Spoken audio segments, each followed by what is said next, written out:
ايه يا اهلاويه، اخباركم ايه؟ معاكم النصر الاحمر. كان في ناس كده بتتكلم بتقول لك احنا مش هنشجع الاهلي في كاس العالم للانديه. هو حضرتك كده اساسا مين طلب من حضرتك انت تشجع نادي الاهلي في كاس العالم للانديه؟ ومين طلب من حضرتك انت تشجع الاهلي اساسا في اي ماتش الاهلي يلعبه؟ الاهلي عنده جمهوره يشجعه ويقف وراه في اي حته في العالم. فاحنا مش محتاجين حد يشجع النادي الاهلي. فارجوكوا لا تذكروا اسم الاهلي علشان تاخدوا مشاهدات ولا تطلعوا ترندات. الاهلي غني بجمهوره، مش محتاج حد يشجعه. احنا جمهور الاهلي في اي حتة في العالم بنشجع الاهلي، ومش عاوزين حد يركب الموجة يقول لك انا مشجع الاهلي. انا ما شجعش الاهلي، حضرتك شجع الاهلي. ما تشجعش الاهلي يابا، خليك في نفسك وخليك في فريقك.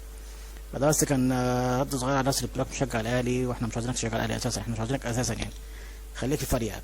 كان معكم محمد النسر الاحمر، خليك في فريقك.